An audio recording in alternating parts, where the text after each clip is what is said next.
Good afternoon, everybody. Afternoon Central Time, it's 1 o'clock. My name is Steve Wilson. I'm the host today. We're here for a webinar on groundwater and well construction 101. I'm at the State Water Survey at the University of Illinois, which I'll talk about in a second, I guess. And this is part of the private well class program, which is funded through US EPA and the Rural Community Assistance Partnership. There are supporter, if you will, and sponsor. And if you're not familiar with our class, it's not this webinar. This is a supplemental. We do these once a month to try to add more information based on what's in our class materials, which I'll also talk about here during the webinar today. So this is part of a national program that's being implemented through RCAP to support private well owners around the country. And again, as I mentioned, is funded by US EPA. These materials follow our class lesson, but they are not the class lesson. You can go to privatewellclass.org to sign up for the class. It's an email that gets sent to you once a week for 10 weeks, and it has a lot more information than we can cover in an hour and a half today. We do record every webinar. We've done, I believe, close to 80 webinars in the last 5 or 6 years. And they're all recorded. Some are on different topics. Some are for different audiences. Some are for labs or real estate agents. But you can look through those and find those. And I'll mention several times today, one of the neat features of our webinars is that the second half of it is mostly answering your questions, the ones you asked in advance when you registered for the event today. And those are different every month. And so even if we've done this webinar once before, it was in May last year, even though the material, the canned material, if you will, about different types of wells and how water flows through the ground is the same in the webinar today as it was a year ago. But the questions that were asked are typically different, or some at least are very different. And it's worth your time to go back through those recordings, and you'll learn a lot more about different well issues based on the questions that folks who attended then asked. There will be time for follow-up questions today. As I mentioned, we try to answer a number of questions that were asked in advance, and I have those as part of the slide deck today. But we had, I want to say, around 130 questions from the 600 plus people that registered today. And so we can't answer all of those, obviously, or we'd be here through tomorrow. And there's some that I can't answer, or I need to go find an expert to answer on a particular topic. So if you're on the call today and something comes up that you want to ask related to what I've talked about, put it in the chat or the question box. Katie Buckley, who's also here with us today, as one of my staff, is monitoring that, and she's keeping a list of those questions. And for anyone that wants to stick around at the end, we'll go through those. We'll pull them up on the screen. We share a Google Doc. It's really a nice way for her to type in the questions and have them queued up, and I can just pull that over on the screen, and we can talk about that at the end. And I'll, we are working from home still at the University of Illinois. It's raining, so there won't be more issues today, but I did have problems with my internet earlier this morning, so hopefully that won't happen. But I also have a daughter at home who's taking classes from home, and she may pop in or decide to make a noise during this, so just bear with. Okay, so if you're an environmental health professional, we offer NEHA credit for this class, CEs. And if you are one of those folks, you know that you have a 2-year credentialing cycle. So if you just started your credentialing cycle this month, 4/1/21, then you take this class today, you can't take it again and get credit for it until after 4/1/23. And so we've only offered this webinar one time, and that was previously, that was May 20th, 2020, down in the lower right corner. And so if you didn't participate in that, or if it was during a different credentialing cycle for you, you're fine. We ask that there are handouts available on your GoToWebinar window. You can see there's a handout tab, and you can download some of that information. You can also email us at info@privatewellclass.org. If you want a certificate or a copy of the slides, we have a PDF version that we can hand out to everyone. If you're in Illinois, which is where we're based, we're also an LEHP credit provider, and this webinar is available for credit for Illinois LEHP. And we've had questions in the past from other states where a local or county health department has asked us about becoming a provider in their state. We just don't have the bandwidth to maintain all of that credentialing information. And so we haven't gone any further than Illinois since we're based here. We work with our county health departments regularly. And that's why we're working through NEHA. I will tell you that the private well class, the 10-lesson class that we offer, is available on NEHA's website. And it's worth a CE per unit for each of the 10 units. And so if you were considering you haven't taken our class, which we find most EHPs have not, you can take our class there and actually get CE credit for it. Okay, if you have any questions there, just email us. As I mentioned, my name is Steve Wilson. I'm a groundwater hydrologist at the Water Survey. And with me is Katie Buckley. She's our outreach specialist who works on the private well program. She will not only take your questions, but also work with anyone who's looking for CEUs. And also both of our boss, Walt Kelly, is our section head in the groundwater section. He's a geochemist and helped with some of the questions that you all asked, answering some of those things. He's a geologist as well, which I'm not. It's that whole struggle between geologists and engineers. And so he helps us, gives us a more broad take on all these things. I do want to mention a little bit about RCAP, the Rural Community Assistance Partnership. So they're a national organization that's made up of 6 regional nonprofits, and these are the names of each of those: the Midwest Assistance Program, Montana, Minnesota, and Missouri, RCAP Solutions in the Northeast, the Southeast Rural Community Assistance Project, most people call it SURCAP in the Southwest or Southeast, Communities Unlimited. So each of these 6 nonprofits together make up RCAP, the national working group. We're all funded to support well owners through US EPA, and they're the boots on the ground part of our program, and I'm more of the online presence to support them, although they're doing some of that as well.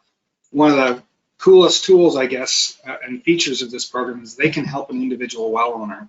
So if you have a well owner who has a real issue, you're not sure how to solve it, or if you're a well owner yourself, we do this thing. It's an assessment on a well or a spring. This is what the first page of it looks like. It's got 18 sections. It's something that has to be done in person with a well owner, and RCAP staff are trained private well experts who can conduct that assessment. It's really a vulnerability assessment. It lets you know whether your well's constructed properly, if there's things near your well that might be a problem. They try to find your well log if it's a well, and ask a series of questions that really get to the nitty-gritty of whether your well's safe. Do you sample regularly? And it also gives you a chance to ask questions of a person who's there with you on specific issues related to your well.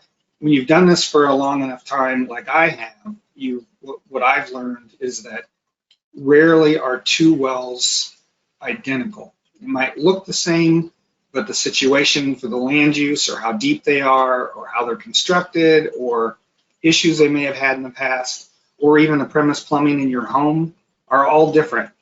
And so this is something that they fill this out, they will give it to you back filled out with recommendations and best practices, and it's something you have. It's really like, it's a tool that you can use even if you have a problem down the road with a pump or whatever, to show your pump installer, this is what I know about my well. And it's amazing how many people don't know how deep their wells are, where their pump's set, if it's a submersible pump, any of those details, even if it's a bedrock well versus a sand and gravel well, which depends on what part of the country you're in and where you're at in the landscape, whether some of those things are relevant to you. So for those of you who are environmental health professionals or other professionals who may work with community water supplies, it's really like a sanitary survey that's done for community water supplies for private wells. It's non-binding, it's all voluntary. The information is not shared outside of the person who works with you from RCAP and the well owner. It's an opportunity to educate well owners about their specific situations, and again, to promote best practices, even encourage, a well owner to ask questions and find out who their local support network might be. So many well owners tell us, I'm afraid to call my local health department because they might tell me I can't use their well. Well, you can call them and ask that specific question, because there are a few very rare places where a local health district has created rules or ordinances that allow them to have that authority. But in 99+% of the country, a local health department or health district doesn't have the authority to condemn or tell you have to do something to your well.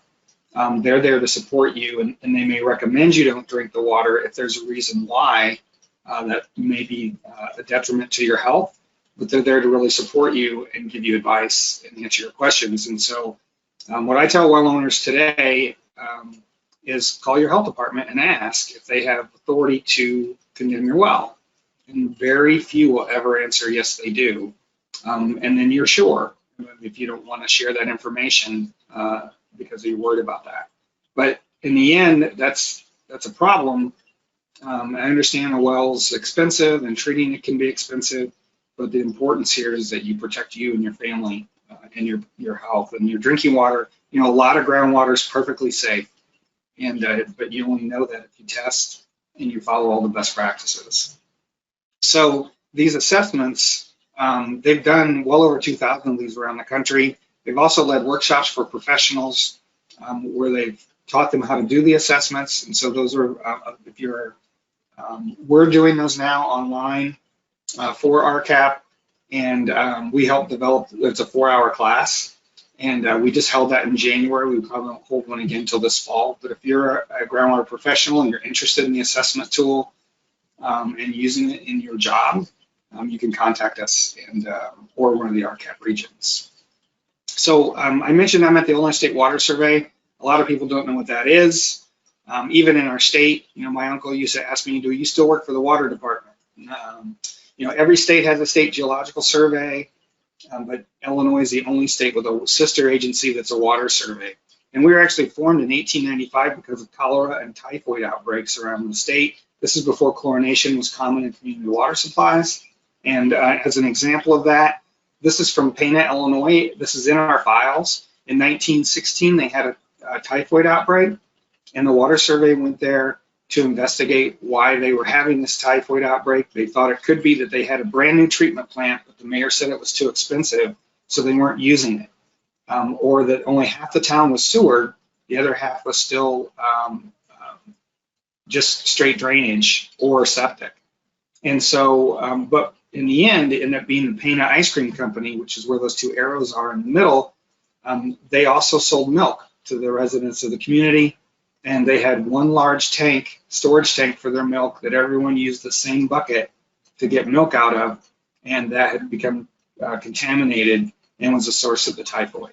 And you can read all about that in our files. It's really a cool story. I just show as an example of our history, and we've been around now. It's 126 years. Last year was our 125th anniversary. But there's a lot of cool information. This is a water survey employee sampling in the 1910s, and a young man in this community, it's New Athens, Illinois, helping him collect samples. And if you've ever done field sampling, today our equipment certainly is much more advanced, and you can see what an effort this was using a horse and buggy to go around the state collecting water quality samples. And there are common wells in communities where everyone went and got their water. Many of them were like this old hand pump where it's just plywood or boards on top. It's not protective. Bugs can get in it, all those sorts of things. That's where we're coming from. So as a well owner, private wells aren't regulated. The construction is regulated and drillers are regulated in most states. But after that, it's up to the owner of the well to take care of it. And so it's up to you to make sure your water's safe and that your system's maintained. And you can't go by color, taste, odor, those things. It can be perfectly colorless, odorless, and have no taste and still have contaminants in it. One of the best examples of that is naturally occurring arsenic. There's many areas of the country where there's natural arsenic in groundwater.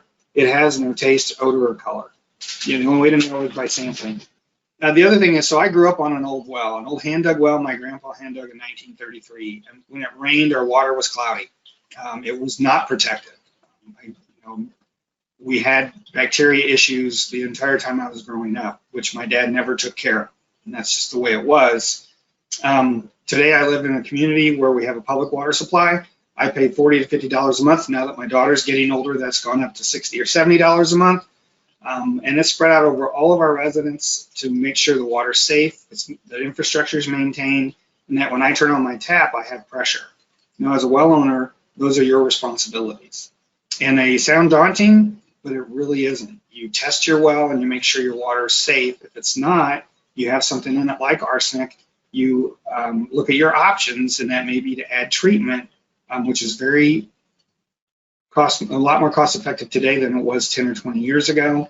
It's a common thing, and you learn about your well and how to take care of it. And that's what our job is here, is to help you become a better steward of your well. And because it's not only your well, but if it's connected to an aquifer, there's things you can do that could contaminate not only your well, but your neighbor's well, if you're not doing your due diligence.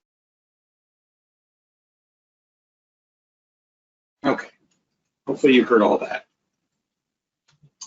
Okay, so it's really about being aware. You need to find your well log. If you don't have it, you need to know where your water's coming from. So how deep is it? Does it have a screen or not? Is it a bedrock well or a sand and gravel well? Where's your pump set, or is your pump at the surface? All those things you need to understand, because knowing where your water is coming from is half the battle of understanding what might be occurring, whether it's at risk of surface contamination, or if there are naturally occurring contaminants like arsenic or uranium that do exist in some groundwater. And there's people you can ask locally who will know the answers to that. In Illinois, it would be the State Water Survey as one of your best options to ask those questions, or your local or county health department. You can also ask your State Geological Survey, USGS. There's a lot of sources of information. And what our class teaches you is who to ask and how to find that information online. It's really important, because once you learn enough about your well that you understand how all of that works, then you can ask better questions and get to the nitty-gritty of what issues you might need to deal with your well. And the other thing is you should be sampling your well annually for coliform nitrate, and every 3 to 5 years for a suite of inorganics and metals that kind of indicate what the natural chemistry of your water is, or if you have issues in your premise plumbing, like if your water is aggressive or corrosive and you have lead or copper pipes, you may have a lead or copper leaching if you don't understand, for instance, the pH and alkalinity of your water. So we're going to do, this is, really a groundwater and wells 101 course today. It's different than some of the other webinars we do. And so we're going to just talk about, start off with a basic geology lesson on how water moves through the ground.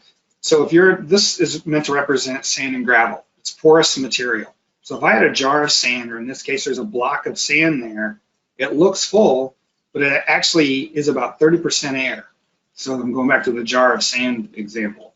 So in an aquifer, that's sand and gravel, that 30% of air is filled up with water.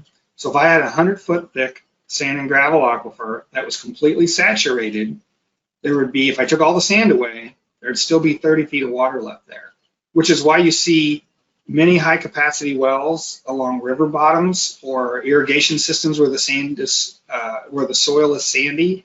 It's because there's also a very prolific aquifer there. If it's a sand and gravel aquifer, it's got a lot of water in it, and it moves easily through sand and gravel. And so that's why you have irrigation systems that can pump upwards of 2,000 gallons a minute with no trouble, because there's so much water in the sand and gravel aquifer, and it's so easy for the water to get to the well. And so the pore space, or porosity, is basically the volume of water you have in a given aquifer per given space. And that is different in a bedrock system. Water doesn't run through a rock, it runs around it.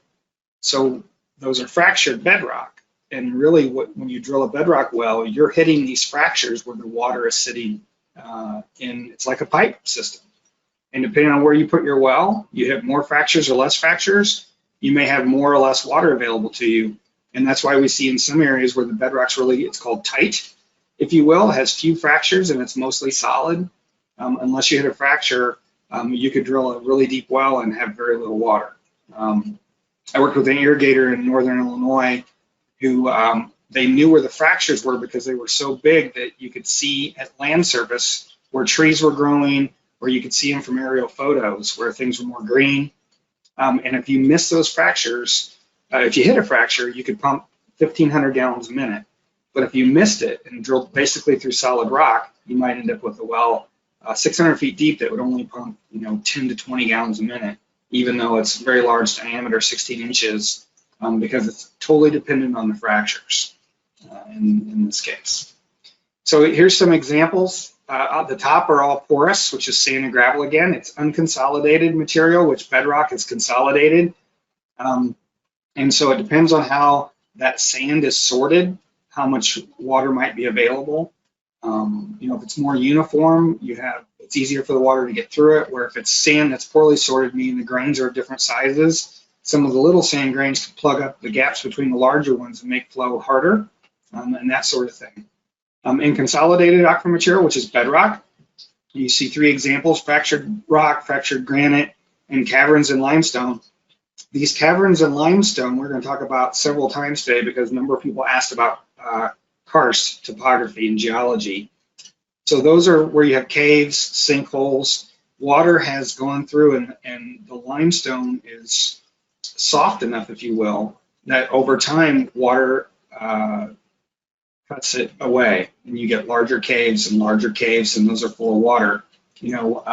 There's even caves in southern Indiana where you can take a boat in one of these caves and go back into an area where it's pitch black. You're basically in a cavern that was dissolved by water, and you can put a boat on. It's kind of cool. Where the opposite side of that is granite. So like in the Rockies, we have some well owners who contacted us in Colorado who were actually on the side of a mountain. Granite has very few fractures, so its porosity is really low, a couple of %. And so I worked with a guy who had a 600-foot well. It only pumped a half a gallon a minute. That's the most he could get out of it.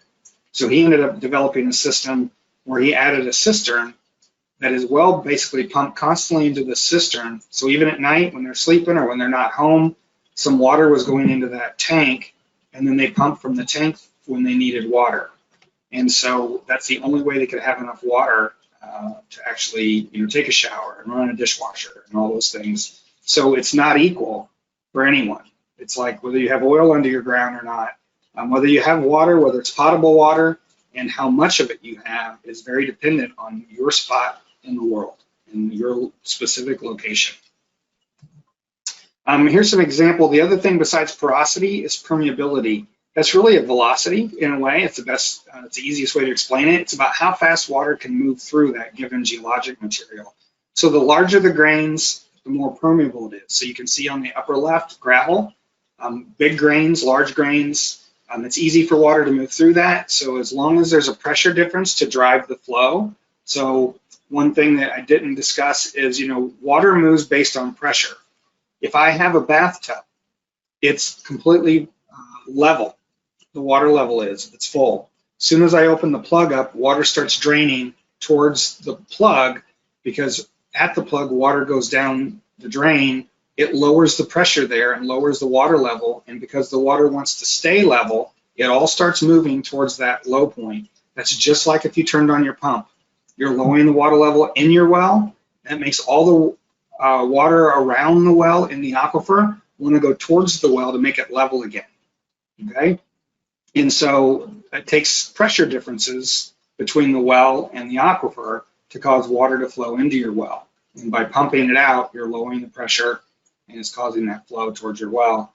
And that's one of the measures of how permeable things are. It also depends on the difference in water level, or it's really called difference in head, potentiometric head or pressure head that drives that flow.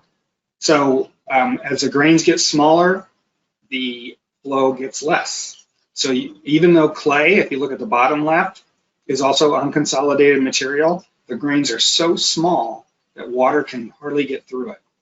And the porosity of clay can be as much as 20 or 30%. But because the grains are so small, the water has to take a real tenuous path to get through it. And so it can't really, not in an appreciable amount to refill your well when you start pumping it. So that's why silt and clay are considered to be aquatards.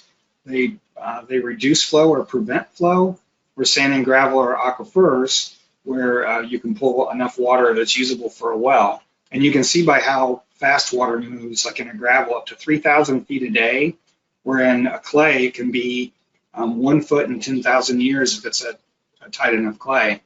And on the bedrock side, which is the right side here, we have limestone, sandstone, shale, and just a definition of rock. It really depends on how fractured it is. Shale is cemented clay, and that's why it's considered impermeable. It's 1 foot per 100,000 years. Water still can get through it if there's a pressure difference between one side and the other, or the top and the bottom, but it just takes forever for water to actually get through that. It really prevents water flow. And a lot of times in bedrock aquifers, you'll see, a bunch of different units: a limestone, a sandstone, a shale, and the shale is going to be the limiting factor for how water gets below that from many of the other aquifers. These are some simplified examples. So best way I explain this, I grew up on a farm, is a horse tank. If you had a horse tank that, if you could cut the side off and look in it, this is what you're looking at. You pour water along the top and it's sand and gravel. Water is just going to run through it till it gets to the bottom. And this is the wetting front that you're seeing, the wavy line in the upper left, where water is running down through that sand. Where in a bedrock aquifer, or in the sandstone, it's cemented sand, so it can have secondary permeability and allow flow through the rock. It's the only type of rock that really does that. But in these other cases, water's flowing through the fractures. So as a simplified dolomite example, it's running around, quote, the bricks. The crystalline bedrock example, that's like in the Rockies. Crystalline bedrock is very impermeable, and it's usually not connected. And so you really have to be lucky where you drill and hit a fracture in order to have water, and it may not be a lot. But this is generalized and simplified. Rarely is bedrock level, if you will. So like the sandstone and dolomite, those are usually on an incline or a decline, where somewhere that reaches the surface. The best example I have is in the Chicago area. There's a lot of deep sandstone wells that are as much as 1,500 to 2,000 feet deep. That aquifer actually is at an angle going west upward, and about 50 or 60 miles away near Rockford, Illinois, that same sandstone aquifer is at the surface. So that's the recharge area where water can get in the aquifer, and then it travels through that sandstone. In the Chicago area, which would be 50 miles east, it's at 2,000 feet deep. And that's, again, bedrock isn't flat. It's, you look at the mountains and how they cause changes in slope and all that stuff. So here's a example from Iowa DNR. Very similar to Illinois or in the upper Midwest, where you have glaciers have come through and left material on top of the bedrock. So at the very top, we see glacial drift. That's typically more silt and clay with a few mixed sands in it, but usually along river bottoms or where there have been rivers or melting glaciers had left tunnels or dug out areas.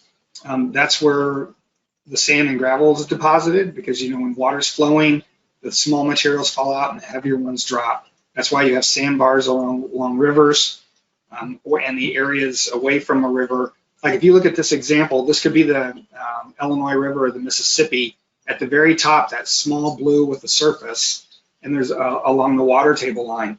The thick sand that's underneath it and beside it and has a well in it, that's the bottom ground around, say, the Mississippi. That could be 12 miles wide.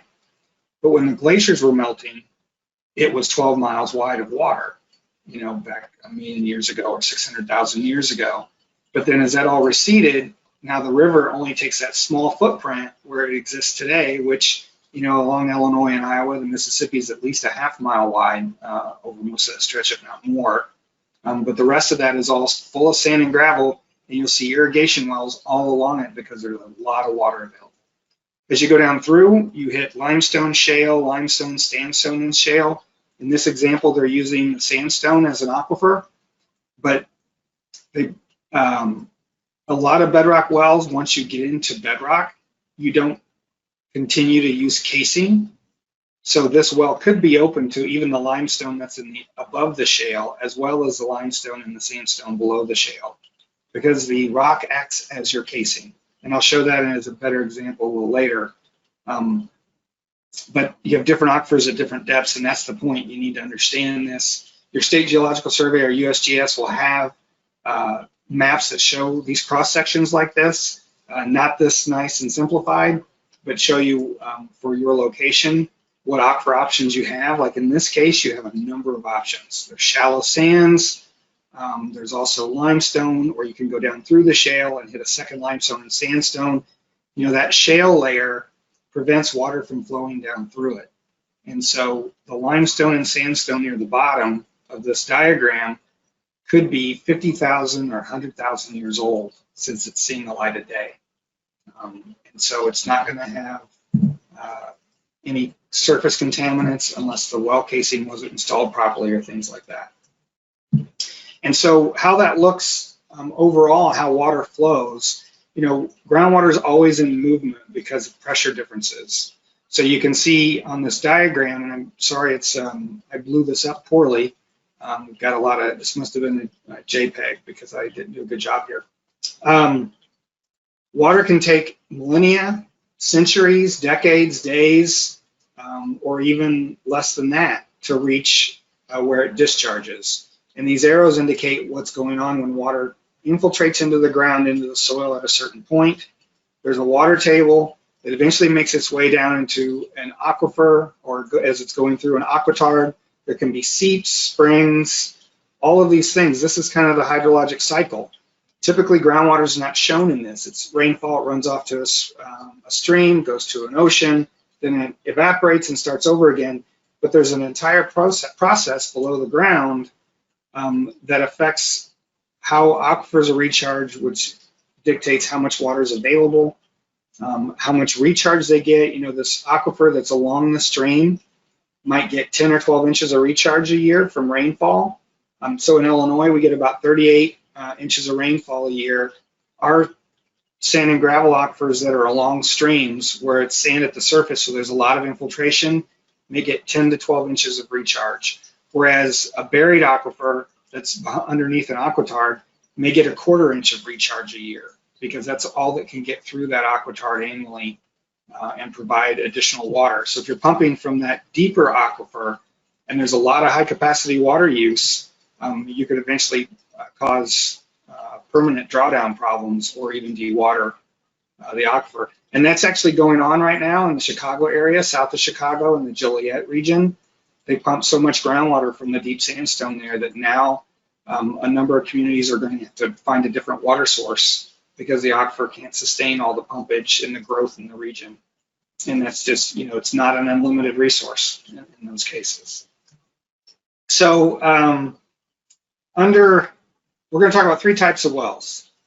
So it really depends on the aquifer, and the way we define it, or I define it, it's really based on the geology and what kind of well you're going to have. So a lot of older wells, like the one I grew up on, my grandpa didn't understand geology. He knew there was a small ravine, and it was just basically glacial clay and drift and stuff, and we had a shallow water table. So he hand dug a 4-foot diameter well, 14 feet deep, and water seeps in from the water table. And that's really the poorest type of well you can have because it's getting water from near the surface. So if there's any, you know, this was in a pasture. It was actually in a low spot where a stream would form every time it rained. And so it's getting runoff from our livestock or from our buildings, all those things. And that's just, you know, it's a really poor example in that case. But a lot of dug or bored wells, which are large diameter wells, are put in because there's no other choice. You don't have a real, quote, aquifer. There's no sand and gravel or bedrock that has potable water. And so you see those still being drilled today, or put in, or driven, or dug out, or they're bored by a boring machine when you don't have other options. A sand and gravel aquifer, you're going to have a drilled or driven well. And in a bedrock aquifer, consolidated rock, it's going to be drilled. There's various types of rock. You know, and like I showed before, in some cases you may have choices, in other cases you may not. And so it's about understanding those differences and what you particularly have. So these are all examples of Duggar bored wells. The one in the upper left is more like the one I grew up on. It's not the well I grew up on. Ours had a well house, but it was just hand dug. It's hand lined brick that's not cemented. So water can literally seep in from at the surface. In this case, this is a well we sampled as part of a dug and bored well water quality study we did in Illinois. But that's a field up above between the well and the farmhouse. And then the well is actually in a cattle pasture. And the reason those posts look so worn down is because the cattle use them to scratch. And they do a lot of other things while they're standing there. And that can seep right into that well. And you can see there's some mud on the lower right where it's been wet, or and it's covered by 2x6s and 2x8s. Then with tin on top of that, with some bricks or rocks holding it all down. Snakes, rats, all those things, let alone bugs, can get in that well. And if that's not all in the exact right place, you can have some pretty big critters get in there, and they'll fall in, they die, and then your water smells, and you wonder why. And that may sound disgusting. We find it all the time. We see these old wells that aren't protected at the surface, and folks have drank it their whole life. I drank our well water the entire time I was growing up, and no doubt it had bacteria in it, and my body got used to it. Because when I left for college, I came back 3 months later, I'd been drinking chlorinated water from the city of Champaign. Ever since I left home, I could no longer drink our well water without getting sick. And that's just, you get used to it, you think it's okay, but anybody else drinks that water, they're probably going to get sick. The one on the right is a typical large diameter well construction today. The other two are actually. This is where the 3-foot diameter concrete tile is brought up to the surface, and then you put a pad over top of it. Those 2 wires are so you can get a pry bar underneath that to move it over. The pump may be actually inside there, or it may be in the basement of the house. If it's shallow enough water table, you can have a pump up at the surface, or it could be down in the well as a submersible pump. And likely this well, it is in Illinois, so it's got a pitless adapter, and that means that it elbows below ground and goes into the house without needing to have pipes up at the surface where they can freeze. And the example on the lower left is also a large diameter well, but the first 10 feet of that is just a 6-inch steel pipe. And it basically runs into that concrete pad that we see in the right example down at 10 feet. And that's a more modern construction that's done today, so you can fill that upper 10 feet with clay or material that's not very permeable. And so it gives the well some protection from surface infiltration.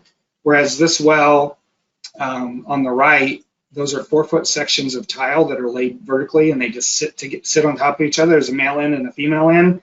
And unless there's something put in around the annulus on the outside of that to keep it sealed, water can get in this well. If we assume that concrete tile is sticking up a foot, that means 3 foot below land surface, there's a second piece of tile that starts, and water can seep in 3 feet below land surface, which isn't very protective.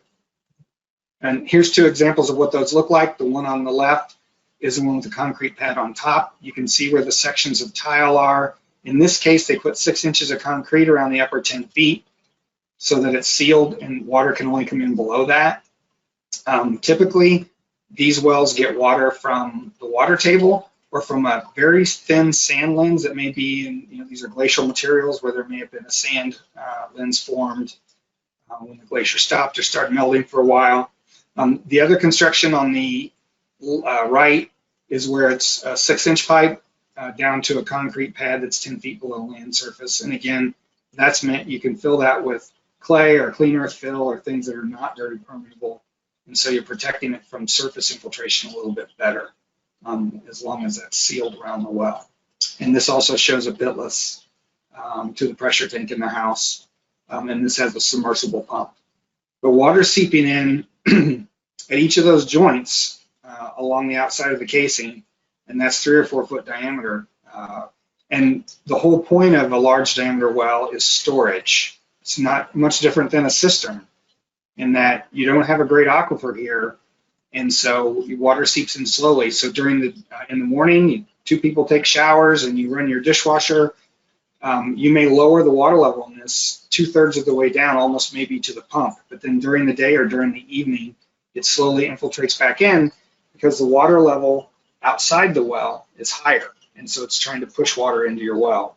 And that's how these work, as a storage, a large amount of storage to make sure you have enough water.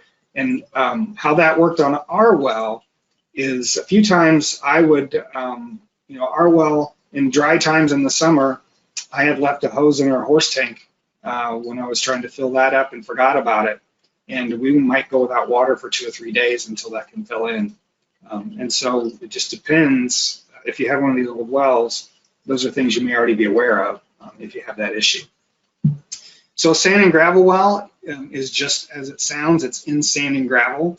This is called a well screen, this picture here from NGWA. And what a driller does, if they're putting in a sand and gravel well, water only comes in the well at the screen. And the screen is sized depending on the size of the sand or gravel that's actually in the formation.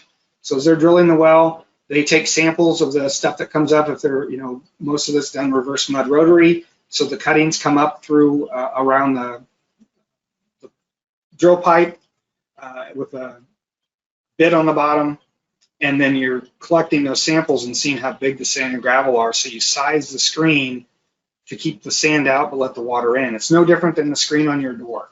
It lets the air in and keeps the bugs out. This is meant to keep the sand out and allow water through.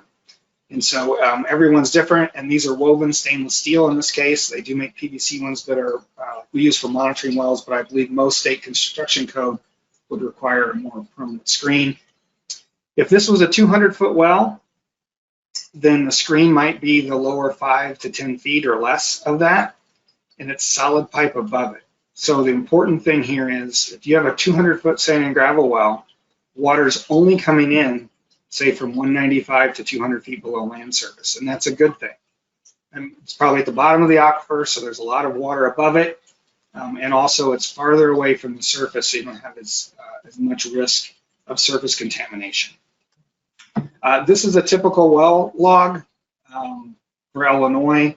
There's a lot of information on it. If you look at number 18 on the bottom right, it tells you the geologic material you went through. They found 1 foot of sand at 70 feet. That's not enough to really have a good supply. So they went further and hit at 204 feet, hit more sand. And usually the finer sand's at the top and the thicker sand's at the bottom because it's stratified when it's deposited. And so they put the well down to 230 with an 8-foot screen. And you can see up number 12, it says water from sand at a depth from that's a coarse sand, 230 to 240. And they use number 14, it's a 4-inch pipe, and it's an 8-foot, 12 and 14 slot screen. And they used steel pipe, which is the 11-pound drive on number 15 down to 230. So we house these in the state of Illinois. All the county health departments are required to get drillers are required to get a permit to drill a well from the county and then file a log, and then we get copies from all the counties. They only have their own. We have the entire state, and we're the repository long-term for those. And so we have about 450,000 well logs in Illinois, but we estimate there's close to 800,000 wells in use.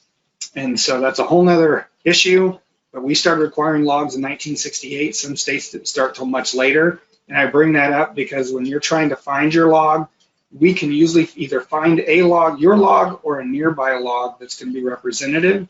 In some states, that's not going to be the case, and your driller is the best place to go. And if you're someone who's going to drill a well, you make sure your contract with the drilling contractor has in it that you get a complete copy of all of this information from the driller.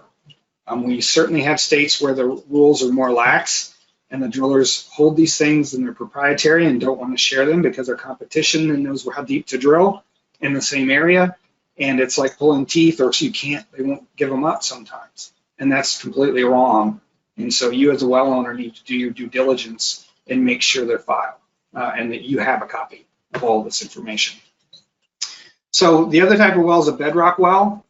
And so they're just like they sound, they're drilled into bedrock. So as I mentioned before, water isn't coming from the rock itself, it's coming from cracks and fissures in the rock. So in this example, you can see these small cracks or fractures that run at an angle, right?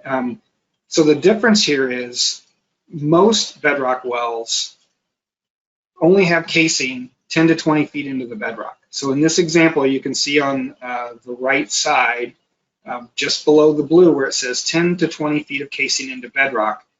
So you seat the casing into the rock, so it's solid pipe from that depth all the way up to the surface, but below that, you've basically drilled a hole through the bedrock, and it acts as the casing to hold the hole open, and where these fractures are, then water can run in your well. If you had casing there, the water can't get through. Like there's one shown there that's above the casing, you know, that fracture is not contributing to the water in the well, and that's why it's an open hole.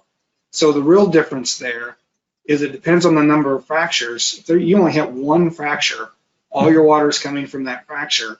You don't know how big that fracture is or how far away it goes or what angle it goes at. It could run back up to the surface. And so without that information, you need to understand that a bedrock well can be getting water from a wider area and be influenced by some of those factors. And the other issue here is if you have the same 200-foot deep well, if bedrock's near the surface, you might only have 30 to 50 feet of casing or less, especially older wells. Nowadays, most states' construction code requires at least 50 feet of casing for a bedrock well, and that's not true in every state. You need to look at your own state's construction code. But many older wells, I know I did some work in New York, working with some folks up by the St. Lawrence River, and there's wells that are 300, 400 feet deep that only have 12 to 15 feet of casing. And it's all fractured and it's rock at the surface, so there's actually surface infiltration getting into that bedrock right at the surface and influencing that well. So you need to sample and be sure that you're not having problems because of that. And it doesn't mean that every well's that way. You know, in this example, there's an overburden that's sand and gravel or clay and silt. In a lot of places you do have that, but you also have a lot of cases where there's bedrock right at the surface. And so it matters how much casing there is on how protective your well might be from land surface. Here's a bedrock example of a well. And I'll just show you you can see the geology here in the bottom right. They hit bedrock at 189 and they went 68 feet into bedrock, then they hit shale, so they stopped. And there's no point in drilling through shale when you already have 68 feet of limestone that has water in it. And number 17 says the static water level is 130 feet. So this well the bedrock doesn't even start to 189, which means it's under artesian pressure. And the water level in the well rises up above the actual bedrock. And that's because of pressure somewhere else away from the well in the same aquifer that's higher or closer to land surface or higher in elevation, pushing water down to try to be level. And so it equilibrates in the well. That's why it's 130 feet below casing top. When they pumped it at 25 gallons a minute for 2 hours, it dropped to 160. That's actually a great well. And this is actually for a camp, not for a home. So they needed it to pump more water. The other interesting thing here is they used PVC down to 179 feet and then black steel from 179 to 199. So they started the steel casing 10 feet above the limestone and they finished it 10 feet below and seated it in the rock there. And if you tried to do that with PVC, you'd crack the pipe. So they had to put steel to seat it in the limestone and have a good tight seal, but then the rest of the pipe they could make PVC. And so you can see the casing only goes to 199, which means water can get in this well in the bedrock from 199 down to 260. And that's those are the things. And if you find a well log, you don't know how to interpret it, you know, that's our job. You can contact us, email us, send us a PDF or an image or whatever, and we can walk through any of that with you and explain what your situation is. These are Illinois well logs. Some states' well logs aren't as nice, and some are better. We're not the end-all to end-all, but there's a lot of good information here. And it's also dependent on the drillers and how the state enforces that. sometimes these logs have very poor information on them, even in Illinois. And that's because you have a driller who doesn't see the value in this and hasn't filled it out completely and provided the information. But again, that's why you need to request it if you're going to put in a well, or if you have a driller who drilled your well and it's already in place, make sure you get the log from them. And honestly, if a driller won't give you the log, contact me. I will lean on them. I'll get the state involved. I'll make sure you get your well log if it's possible at all, because there's no reason for them not to give that to you. But we have seen that happen in the past. So there's lots of issues that we need to deal with, but really it comes down to these things. It's about protecting your health, protecting the aquifer, source water protection, and understanding your water quality, right? Those are the things that really matter. There are tons of things that cause people to get worried about their well. A drought, a flood, PFAS is the thing today. 5 years ago, it was lead. There's a term, non-regulated drinking water. Well, wells aren't regulated once they're constructed. There's no state law that says you have to make sure your well's safe and you have to add treatment if it doesn't. Every community does because of the Safe Drinking Water Act and the federal program managed by EPA in the states to make sure that public drinking water is safe. That's not the case for a private well owner. You're on your own. And I mentioned boil orders here because we have well owners who contacted us saying, hey, my community just issued a boil order and I just live a half mile out of town. Should I be worried? Well, that's that person not really understanding what a boil order is for.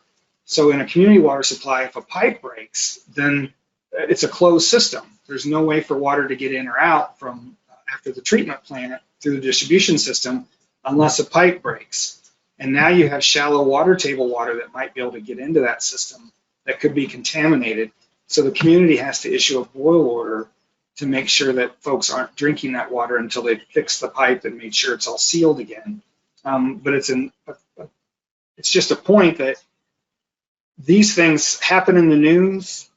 If you're a professional like I am who works with well owners, it's an opportunity to educate well owners about different topics, but it really isn't the core of the issue. It just causes a spike in interest because of some problem.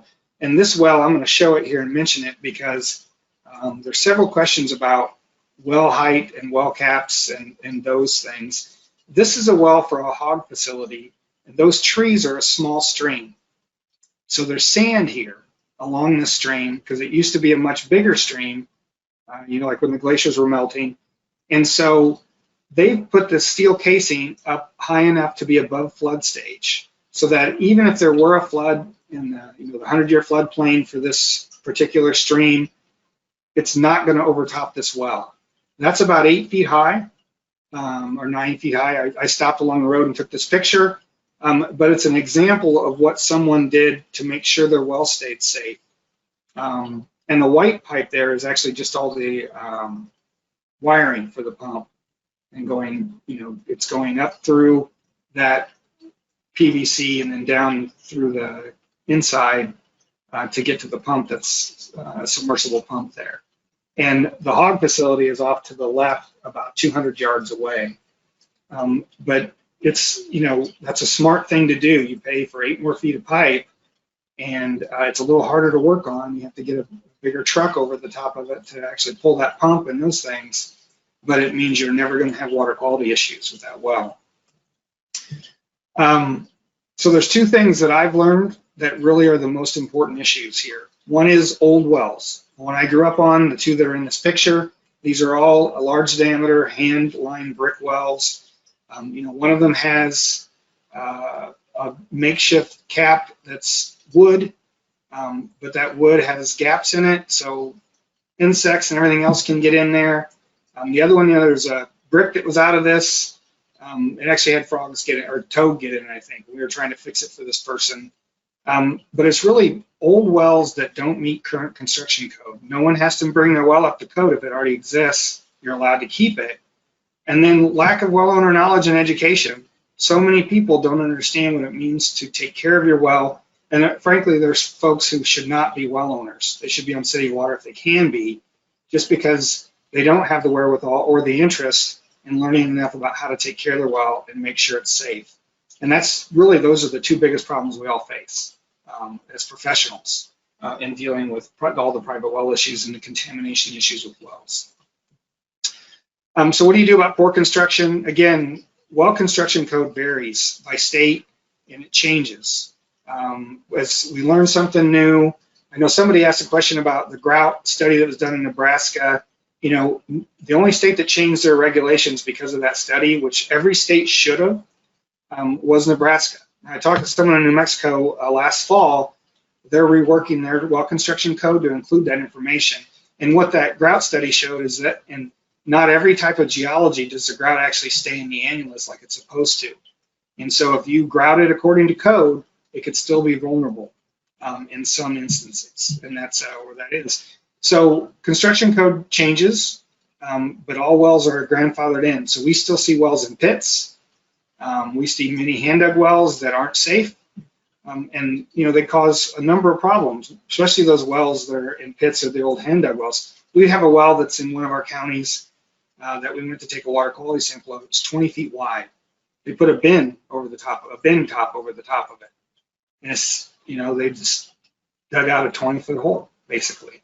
And so, you know, that's a safety hazard if it's not sealed at the surface. And I'll show you some examples of that. Picture on the right first, that's a goat in an old well down in southern Illinois. Don Kelderman was down there researching his family tree, and I ran into him. I was going down there to give a meeting, a talk to irrigators, and he showed me this.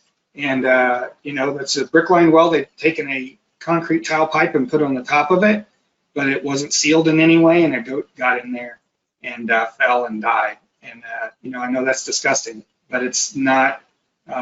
It can happen. The picture on the left is from the Washington State Department of Ecology. They are the authority in Washington State that regulates drillers and well construction code. So they have a blog. They put out information when something happens with a well, and this is a picture. This old well's in a well house, but you can see it's corrugated pipe. The pump is that blue thing there. It's at the surface, so it's shallow, and there's just an old piece of plywood over the top of it, and that concrete square was over that hole, I imagine, at one point, and so they can look down in there or whatever. But if you look around there even, there's a funnel where they're putting oil in the pump. There's a broom that looks like old insulation that's fallen down. You know, this is not protective in any way, and the woman walked over it, and it broke, and it killed her. And so it's just, it works. People don't want to change it. They don't want to spend the money. I get it. But it's really, you're putting your family and your health at risk in a lot of ways when you don't correct this type of stuff. So what can you do with these type of wells? You bring them up to code. If you can, if it's in a pit, you bring the pipe up to the surface and you fill it in. If you need to install a pitless, again, that's for a cold climate. Pitless adapter replaces a pit, is the idea behind a pitless adapter. It's so that you don't have to dig a pit and have the top of your well 3 or 4 feet below land surface, because in the winter there's a frost line and your pipes will freeze. Like what my dad did is kept electric heat tapes wrapped around our pipes that were above the surface in a little building 200 yards from our house. And if our power went out in the middle of the night on a January day when it was 10 below zero, we had to go down there and take a propane tank and keep that little building warm so our pipes didn't freeze. And it didn't always work, or we didn't always know it till morning. And by then our pipes had busted, and we didn't have water until we get all that fixed. And growing up in a cold climate, you know, it's a miserable time to be working with water whenever it's that cold outside. So abandoned wells, the same problem. You know, well logs weren't required in many states until the 60s to 80s, some later. And so in most states, we have more undocumented wells than we do wells on file. And in Illinois, I mentioned 800,000 wells, we only have 450,000 logs. We probably have another 450,000 abandoned wells that no one knows even where they are, or the landowner does, and that's it. But they're like a pit. You can fall in it, you can die. Somebody else can fall in it and die or get hurt. Livestock, tractors, everything can get damaged by these abandoned wells that aren't properly filled in and sealed. And so there's even programs in some states. I know in Illinois, I'm not sure how active it has been the last couple of years, but through our soil and water conservation districts, they'll cost share sealing a well, and in the end, it'll cost you less than $500 to seal an old abandoned well. properly. And so more examples of those things. You know, the two pictures, again, are from the Washington State Department of Ecology. I don't have the reference there, but those are both from their blog. They're pulling a horse out of one, and another one, this guy, the Sheldon man, falls 45 feet into a well. He walked away from that, and he's one very lucky man. And it was in his back, you know, more than a backyard, but on the back part of his property. And these newspaper clippings are really from, Illinois used to have through DNR, a groundwater education coordinator. He was a tireless worker for promoting safety and health in wells. And when times got lean in Illinois, they cut his position. But these are all articles that were in newspapers back in the 90s. And if you're old enough, like I am, to remember Jessica McClure, the little girl who fell in a well in Texas, and she sang, and they spent 18 hours digging her out. And it was carried live on CNN. And so, you know, she's a grown woman with kids of her own today. But it's one of the most publicized, if you will, issues related to someone falling in a well. But it happens more than people realize, and that's why they should be sealed. Okay, so we're going to talk a little bit about geology again, aquifers versus aquitards. So an aquifer is, you know, I've told you what that is. It's sand and gravel or bedrock that has water available to it. But a real definition means it has to have enough water for whatever use you're going to use. So one person's aquifer for their private well may not be an aquifer for an irrigation well or a community well, because it maybe only pumps 10 gallons a minute, and that's the most you can get out of it. That wouldn't suffice for a community water supply. You have to have a much better, quote, aquifer in order for that to work. Where an aquitard won't yield a appreciable amount of water, whether that's because the permeability is low, or whether it's mixed with clay, or whether it's just not thick enough to have enough water, or the porosity is low, and so there isn't that much water available. And so really those are the two things that matter as far as when you talk about where your source of supply is going to be. It has to be able to provide enough water for your need to be considered an aquifer. And so that varies with users. And, you know, and that's more of a classic definition that we use as scientists. It's not as relevant. You just want to know if you have enough water to put in a water supply. So aquifers can be either confined or unconfined. Unconfined means the top has a free surface. So if you have a sand and gravel at the surface and the water level is down at 4 or 5 feet, that free surface is at atmospheric pressure. That's an unconfined aquifer. Whereas the example I showed earlier where the water level, even though the aquifer was 189 feet below land surface, the water level rose in the well to 130 feet, that well's under pressure, and it's confined. And it's pressure from somewhere else away from that well that's pushing on the water in the aquifer, causing the pressure to make that come up in the well. Think of it like a juice box. If you stick a straw in a juice box, it's just sitting there all happy and fine. But if you squeeze it, what happens? Water comes shooting out the straw, and your well is the straw. And so that's why you can have, and that's considered artesian pressure. Now that artesian doesn't mean it's flowing out the top. It can be, that's a flowing artesian well. But artesian just means it's under pressure greater than atmospheric, so water level in a well will rise above the top of the glacial unit that is your aquifer. Okay?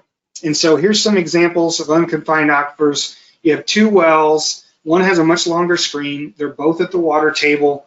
And when you pump them, well, no. So then we're going to go to another example where you put an aquitard in between them. In this case, the upper aquifer, the unconfined one, has a water level. That's the blue line with the blue arrow, solid blue line. That's the water table, and that's the water surface in the well. And the lower one, you can see where the water level is in the well. It's above the aquifer, but it's in that red confining layer because it's under pressure.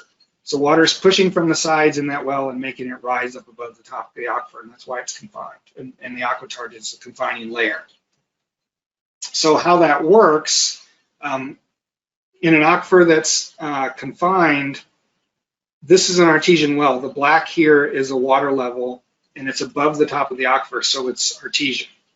And it's different than the water table, which is in the unit above it, or it may not even be an aquifer. It might just be clay, but it has a natural, like if you dig a hole in the ground you're eventually going to hit a natural water table, where that's the level that the geologic material is saturated, and that's the water table there. Doesn't mean you can put a well in it and get enough water out of it, but it means that's where the ground is saturated below that piece. Now, if it could be above, if there's enough pressure, the water level could be above the water table, or it could be flowing, depending on how much pressure there is in the aquifer itself. And I'll show an example of why that works, okay? And it's right here. So I told you the geology isn't flat.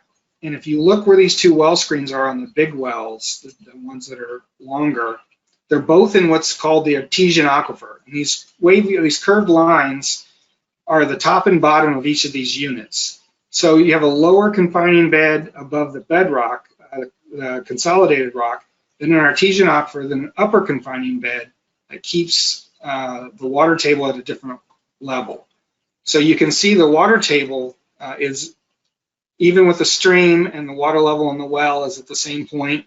And as you move up the landscape towards the artesian well that's on the right, the water table elevation, which is poorly shown as a solid line,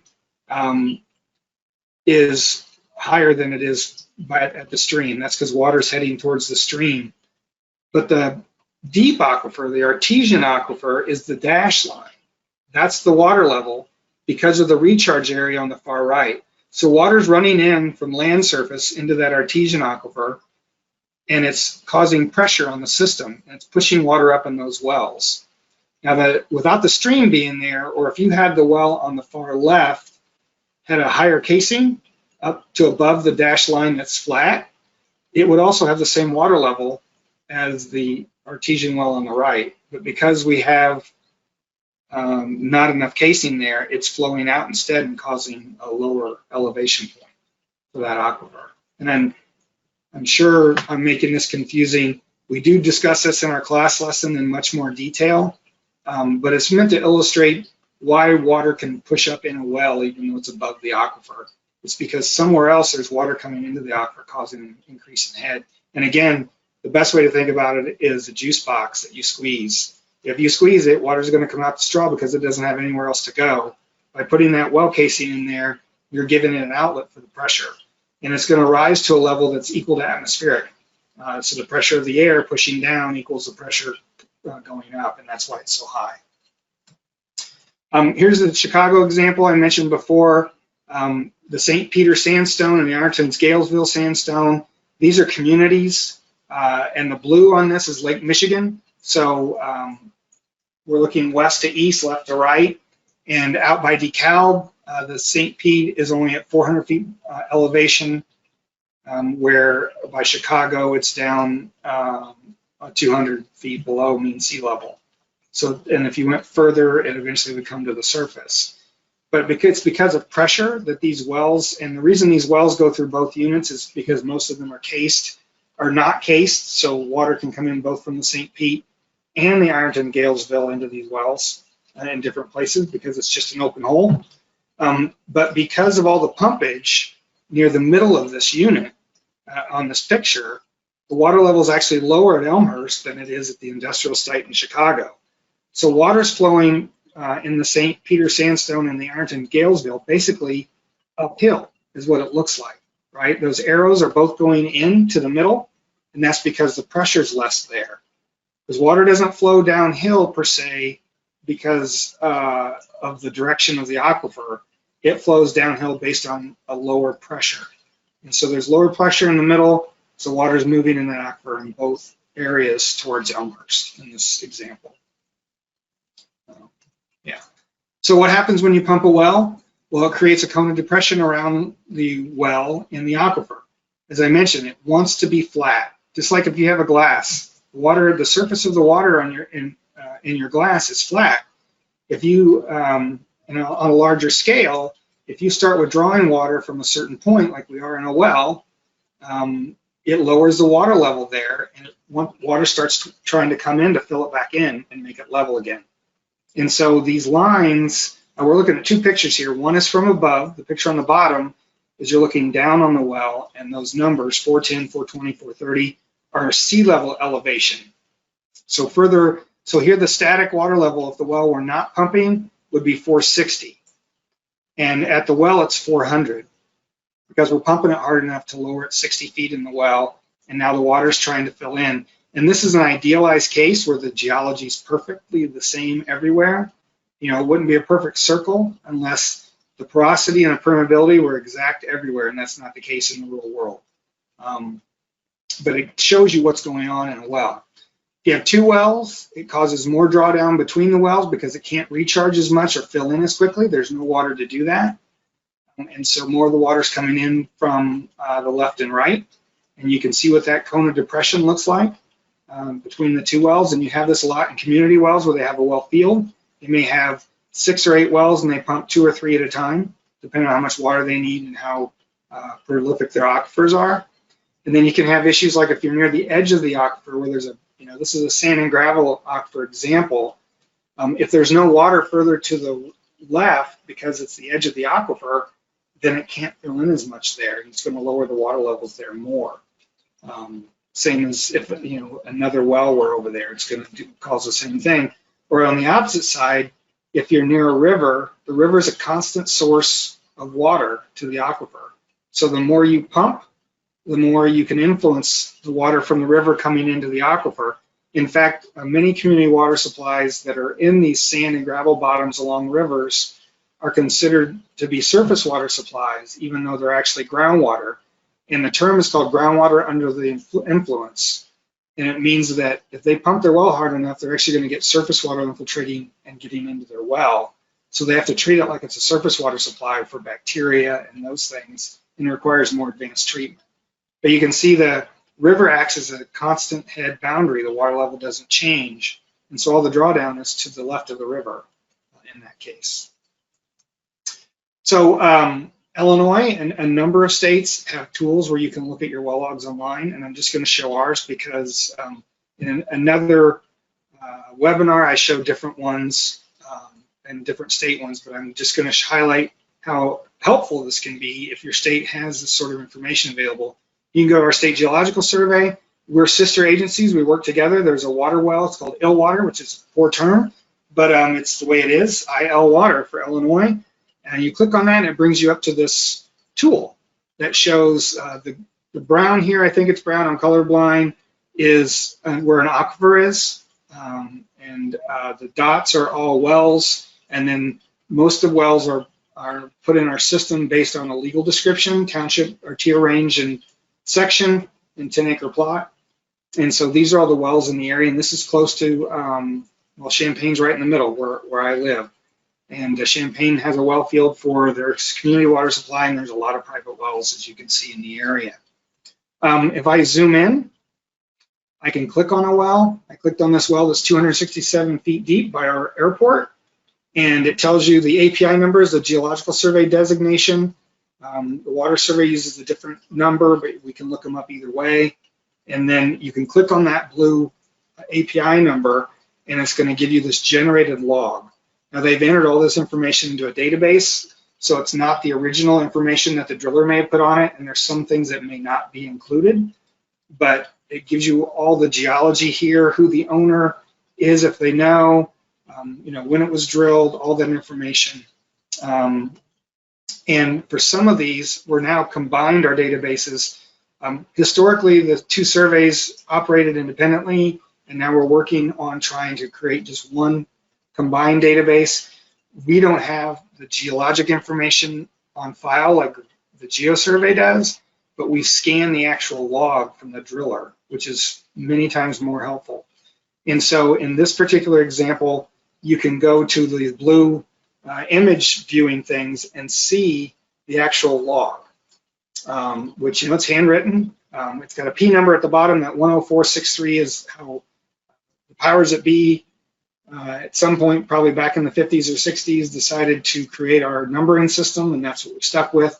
But you can see a lot of other information, the pump information. This is a 50-inch diameter concrete pit. So this is a well that's in a pit, or was when it was drilled. I'm sure that's been filled in since then. But that, again, is because they didn't have pitless adapters in 1959. And our Yeah, when the well was originally completed. And it's interesting, they didn't file this log until 1968. I didn't notice that before. That's because we passed a law in 1968 requiring all logs to be filed. And this driller had the wherewithal and the diligence and cared enough to go back and find all his old well logs and file them with the state, which is really awesome. Okay, so that's the geology and well care 101 side of this today. I want to talk a little bit about our class, and then we're going to get to your questions. It's a 10-lesson class. If you just go to privatewellclass.org, it'll have a button for you to sign up. It supports, this webinar supports those lessons, but there's a lot more information in those. It's self-paced, you're on your own, unless you want credit for it. If you're a, you can get NEHA CEs by taking it through their website, and then there's a quiz at the end of each one of those for the NEHA folks. For you as a well owner, we have you take a pretest. It gets sent with the first email and a post-test. And the idea is to show that you've learned something by taking the 10 lessons. And in doing so, that helps us with our grant as well by showing the folks that fund us that, yeah, this is useful information. Over 8,000 people have taken our class, and over 20,000 have participated in our webinars. And the reviews for this, there's an evaluation at the end, have been great. So it's been vetted pretty well over the last 6 years, and it's really worth your time if you're a well owner to go through it all. We are working on an update. It hasn't been updated in 6 years, and there's some things that are different now. A lot more variable speed pumps and things like that that weren't as big of a deal then. And so we're going to do that, and we'll be done till the end of this year probably. This is our front page, though. If you go to that URL, you can just click on Take Our Free Class, and then it takes you to, I'll go to that in a minute. There's also a resource library. If you hover over the button on top for resource library, for each of the 10 lessons, the first lesson is called The Science of Groundwater. There's other material you can read. And we encourage well owners, don't just use the 8 or 10 pages of material we provided. Go back to these other references. They're explained in different ways from a different point of view. It may really resonate with you. There's additional information we didn't include. Just like the diagram I showed from Iowa DNR, that's in this Iowa Groundwater Basics, the next to last bullet under the first lesson. And so there's a lot of good information for you to look through there. And these are things that we vetted or I vetted to make sure they were useful. Sometimes the images we've used come out of these publicly available documents.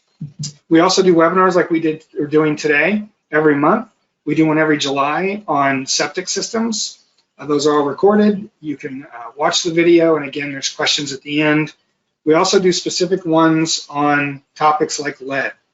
Now, the last time we did this was in 2018. We've done it twice, but really the information hasn't changed. I probably won't do another lead one anytime soon, but this is very valuable. We even have a lead page that goes with it. It tells you what you need to be concerned about if you live in a home that has lead, what you need to know about your water quality. You can have lead pipes, and it doesn't mean that you're drinking water with lead in it. It really depends on how corrosive your water is. So you need to know what the pH and the alkalinity and a few other things are in your water, and you can determine whether it's that way. There's just as many problems with scale formation in lead pipes as there are with leaching lead from lead pipes, depending on the water chemistry. Because if it's not corrosive, then it's usually scale forming, unless you're right at that perfect pH and chemistry where it's not doing either. And so there's a lot of good information here. And again, we have a lead page. It's just privatewellclass.org/lead, and there's resources there for you as a homeowner. Filters that work, EPA's done some work there, things like that. We also have a series of training videos. This image is from last year, so there's more than 16 of those now. If you look under categories, there's 19, and there'll be more. But things like sharing a well, there's a lot of problems with people who share wells. They may not even know it. If you buy a property that has a well that's shared with others, you better make sure that there's an agreement or it's in the deed. We see a lot of problems where someone's come in and put one well in for 4 homes, and there's no legal agreement whatsoever. And whoever's property that well is actually on holds all the cards. And you need to know that before you buy that property, for instance. Also, helpful things, what is an aquifer? What's a sand and gravel aquifer? What's a sand and gravel well? This one, why does my well keep losing pressure? Or how does my pressure tank work? How does my pressure tank work? It's had over 400,000 views now. And what it tells us is that a lot of people have pressure problems, and there isn't a lot of help out there for them other than going to a contractor. because, being able to change your pressure switch to a different setting is something you should be able to do, or at least be shown once and then be able to do. It may not be that it's because of your pressure tank if you have low pressure. We deal with folks a lot where they have other issues that are affecting it. Just recently, they have iron scale formation on a copper pipe. And it's after the pressure tank because they're not removing the iron before their pressure tank. And so even though the pressure tank's set at 30 and 60, I think, they're not getting that kind of pressure in their home because they're trying to push water through a 3/4 inch copper pipe that only has a pencil-sized hole left in it because of iron scale. And so there can be a lot of issues related to those things. If you're into podcasts, we have podcasts. These have actually had several thousand views already. And we've only done those for the first 3 lessons and a few radio interviews we've done with RFD Illinois. The entire class is available in Spanish. If you are a professional who works with private well owners and you have native Spanish speakers in your area, they can take the entire class, including and a number of the videos have been converted into Spanish, and they're available. So the whole goal of this program is to help well owners understand why their well is important, and why they need to know how it works so they can protect themselves from any risk related to water quality issues, or public health issues related to their plumbing or their water. And so we're available for questions. We have a phone number you can call as well. And everyone should take advantage of this and take this class. The reason we have the NEHA course in the first place is because the first year we offered this, over 20% of the people who took it were environmental health professionals that work at local health departments. And they all asked, why wasn't this available when I started my job? Or how do I get credit for this? And so we worked to do that. We worked with NEHA to make that available and help them understand, this is a resource for a lot of folks. Because if you're just starting a job and your job is to inspect wells, you're expected to learn on the job. This is something that'll help you get started, and certainly learn the basics. So we're going to go to our questions. I think we had a little over 130 questions today, which we obviously can't answer. Again, if you have questions, Katie's monitoring the question box in the chat that's on the GoToWebinar window, and she can put those in this Google Doc we're sharing. It looks like we've had 1 question so far. And so you can put questions there too if there's things that you're concerned about that I've said today. So a rated reputable drilling service is promoting a special rate to test area wells for contaminants. Given the potential conflict of interest, which I'm assuming means you're part of a local health department and you're not supposed to play favorites, we're the same way. We're not supposed to recommend a given driller in the state of Illinois. Would it be better to go through an independent lab testing arrangement ourselves? Well, I would say it really comes down to what your rules are regarding that. We have actually a state law that limits us from 1, competing, and 2, playing favorites, if you will. And the other is, I'd lean on what's the most benefit to the well owner. And I would say, if it's really something that's a benefit to a well owner over any other option, then that should weigh into the decision. But what I would really be concerned about here is, why is the drilling company offering this service? Are they really just taking on the chin and eating the cost difference, or do they sell treatment equipment? And if, a lot of drilling companies are getting into some of these other things, like even though some have started their own labs. But to me, that's a conflict of interest that they're offering lower samples, because then they're offering a lower cost, because if you have a problem, they're going to want to try to sell you treatment equipment. And if that's the case, I would not recommend doing that at all, because you're really promoting their business, and that's their motive for doing it. If you have, a real benefactor that's trying to do it to lower the costs for just the sake of getting good publicity, a bank, another business in town that's not related, you should lean on them. Matter of fact, you should go reach out to them and say, would you guys be willing to spend $2,000? We'll cut these costs in half for the first 50 or 100 well owners who want to test, and we'll make sure that they get information and understand that you provided that and you're doing a service to your community. I think that's a great partnership, and given the way the world is today and the amount of money that most local health departments have, that's through their state appropriation or through their department appropriation at the state level, you've got to find inventive ways to get more out of what you can do and how you can help the well owners in your area.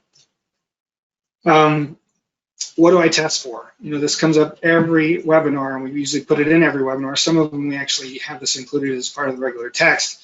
But, it really depends on a number of factors. I'm going to give you a standard list that we recommend, but you should also talk to your local or county health department for advice. And this was originally asked by someone in the state of Louisiana, and so I put that in here. But it's really for anybody. Talk to your extension, talk to your driller, your neighbors, anyone, the people that actually regulate well construction and drillers. But there's two things: sample for coliform and nitrate annually.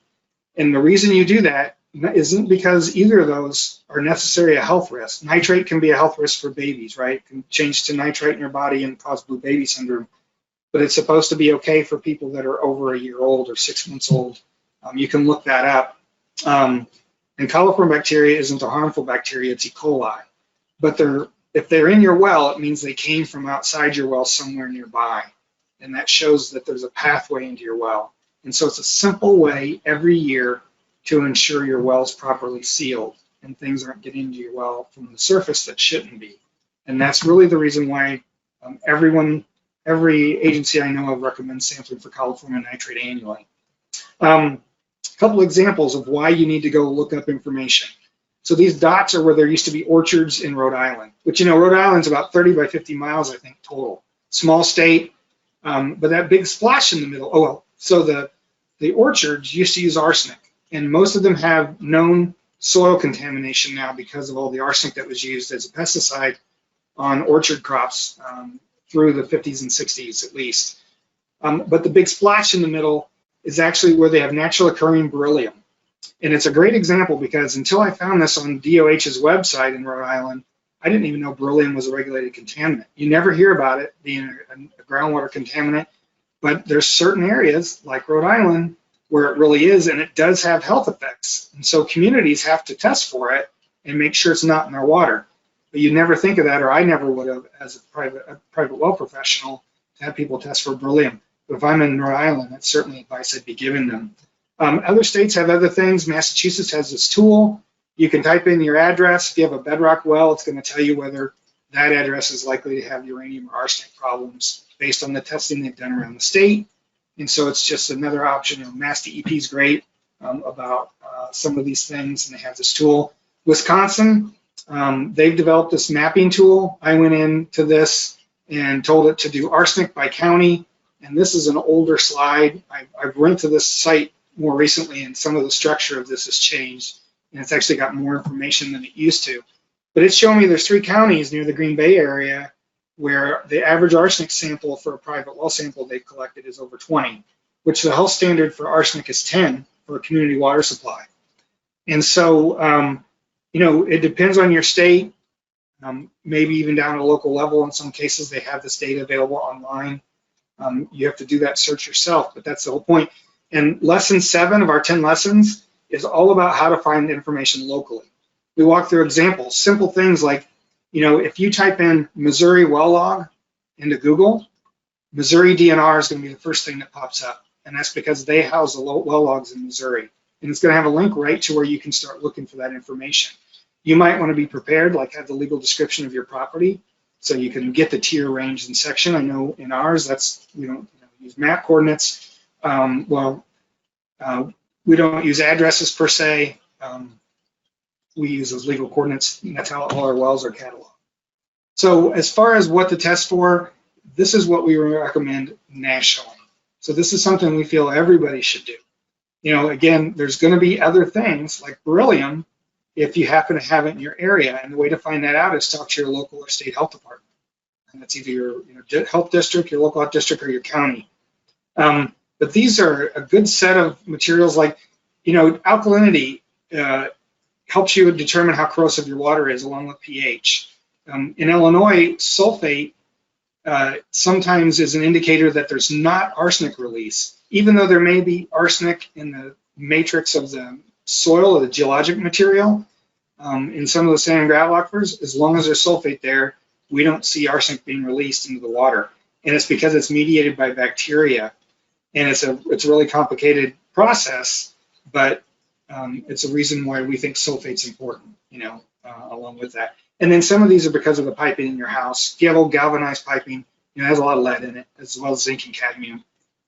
Copper pipes with lead solder, all those things are important to understanding just the general chemistry. And many of these things, like, I was on a call today where a gentleman said in the Northeast, said that their arsenic values change dramatically over time. We don't see that, especially in deeper aquifers. The arsenic's naturally occurring. The chemistry doesn't change that quickly. And I have some monitoring wells that I measure every 10 years for chemistry, and they're measured regularly. We have telemetry on them to measure them all the time for water levels. And they've been, some of them about there almost 30 years. And where the arsenic's low, it's low. And where it's a certain value, like in the 40s, it's always near 40. And so it's a good way to understand if something's really changed. Like your hardness shouldn't change dramatically from 5 years to the next in your well water. If it does, then something's different. Maybe you didn't collect it at the same place or whatever, but it's a good way to understand your general chemistry, and you can always take those results to someone for advice to understand those issues. So any changes in national well construction standards in the last 20 years? Well, there are no national well construction standards. NGWA, the National Groundwater Association, may have a set of model standards for folks to use, but every state except 2 have well construction code that you have to follow that dictate how deep you have to go, or a minimum for casing, types of casing that are eligible, type of materials you use, that you have to be a licensed driller, all those things, and they vary from state to state. 2 states that don't have that are Alaska and Pennsylvania. And I know Alaska is working, they have a groundwater group and a private well group, a committee of folks from different agencies and disciplines that are working on developing those. And so hopefully that's going to change soon there. So there are no federal requirements for well construction. And this question was asked in the context of old wells that are causing water quality problems in California. And as far as which states have the best regulations, I really can't answer that. But many state well construction guidelines today are very good. And it's not that you need to improve California's, it's that those wells were installed before California had those regulations. And there's no answer for that rather than the well owner themselves wants to improve the well and bring it up to code if they can, and understanding where they're deficient. And so that's something you need to have someone come out and look at it and do an evaluation. And then why don't older wells have to meet well construction code? Because they were grandfathered in. If you think about it, wells have been constructed since any given part of the country was settled. Working with RCAP a lot, I know one of the guys that works in the Northeast part of the country ran across a well that was over 170 years old, which is cool to think about. They're still using it, it still works. But, you'd never get those laws passed to even require construction code in the state if everyone who had a well had to go back and spend between $6,000 and $20,000 or $40,000 to put in a new well. It would never get past the political side of things in your state legislatures. And so I think that's part of it. And, eventually those wells fail and a new well gets constructed. It's just a matter of attrition. And in some cases, some of those wells, we've got wells that are well over 100 years old that are still in use too. And you just need to make sure those people are aware and understand their risks if they don't meet code or you don't have anything that tells you whether they're grouted or any of those things. How do I eliminate the sulfur rotten egg smell? There were several questions on this time, and we have answered this before. I actually pulled this slide from another talk, but it's really, that rotten egg smell is related to either hydrogen sulfide in bedrock, or it could be from sulfate or iron bacteria. I didn't mention iron bacteria here, but they also can cause that. And so we usually assume it's from bacteria, either sulfate reducing or iron bacteria, and chlorination is really the best way to get rid of those. So that bacteria can grow in layers, and so it may take several times if you try to shot chlorinate your well to actually eliminate those, and it still may not work. In many cases, we recommend that you need to add continuous chlorination or disinfection to treat the water that's coming in your home.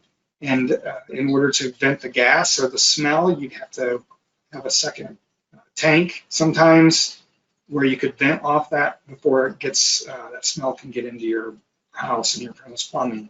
So it's, you know, the iron bacteria especially are a problem because they form these layers, and it's usually a combination of things. And you know, you may have E. coli hits in there as well because they can grow in the layers with the iron bacteria. It forms a slime or you know, it's a mat of bacteria, if you will. And you know, some of this information is available. Again, we took this from a webinar originally from 2019, and we used this document from the Minnesota Department of Health. And so there's resources out there for a lot of these things. Any recommendation for well installation areas with iron-eating bacteria? Well, iron bacteria are a common problem, and there really aren't any well construction issues that you can do to eliminate that. You know, I'd say the one thing is if you're putting in a system, you may want to consider just adding continuous treatment in the beginning. And so you're treating your water like a community does and adding chlorine. You know, if the bacteria are in the well, you know, you can do other kinds of disinfection like UV to kill bacteria, but I don't know that they're going to help with the smell because a lot of times that's actually in the well and you're not treating it there. You're treating the water that comes up that's already got that in it. And so, yeah, it's a matter of chlorinating your system and getting rid of it. It's, you know, some places are worse than others. You know, there's a lot of iron in groundwater, so you have iron bacteria that love that. What's the importance of a well casing being 12 inches above grade? And also, how can I tell if my well's been sealed at bentonite? So the stick-up requirement is there to prevent flooding from overtopping your well. I showed you that flooded well earlier, but many homes have wells that, you know, in some states it's 12 inches, some it's 18, some it's 24, depending on your state code. So it really depends on where your well's located and if it's properly placed. You know, if it's in an area that it's the highest elevation point and it's a little mounded area, so water's always going to run away from the well, and there's no chance of it ever ponding because of a, you know, a huge rainfall event, then 12 inches really isn't a problem, and it's not really a risk. It's where it could be ponded, or it's in a low spot, or there's a small ditch or creek nearby that if there's a huge flooding event, it's going to be overtopped and run out onto the ground in other areas and your well's going to get flooded. That's when it's a problem. And so the only way to really know if your well is properly grouted is if it shows up on your construction log and it's in the rules in your state. So if you can't find the log and you don't know who the driller is, you really have no way to know if it's been sealed bentonite. We run into that a lot with older wells that are drilled in the 50s or 60s. You know, we get asked that same exact question. There's no way to know. You know, putting grout in wasn't a requirement back then. And so unless you can talk to the source or have it written down somewhere, like on a construction log that was filed, you're not going to know those things. And, you know, the solution is really just to test. If you test regularly, you know, if your well looks sealed at the surface and it's deep enough, you should never have bacteria or nitrate problems. You know, there's a natural level of nitrates pretty low, less than 3 is what we would recommend in the Midwest. But if it's elevated, then it means something's getting into your well. And, you know, that's complicated too, and I'll talk about that in a minute. I'd like to know what karst topography is. Karst generally refers to carbonate rocks, mainly limestone, like I showed in those examples in the earlier, where water's dissolved it to form features like sinkholes, caverns, fractures, and disappearing streams and springs, okay? So we have that in Southern Illinois. It's actually all over the country, there's places like that. But about 25, and this is, my boss helped with some of this because he's a karst expert, 25% of the world's drinking water comes from karst aquifers, and because they're especially vulnerable to surface contamination. And that's because you can just have a crack in the rock if it's at the surface, or a sinkhole.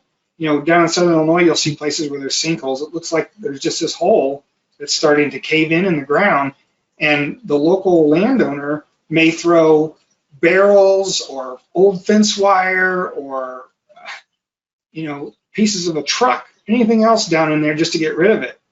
And, you know, it doesn't help seal that in any way, and you can't really do anything about it, but you're also contaminating then those things. So putting a well in karst, karst aquifer is a tricky process. And you could be drilling and all of a sudden the driller hits 15 feet of no rock whatsoever. You know, he drilled through the top of a cave that's buried underground.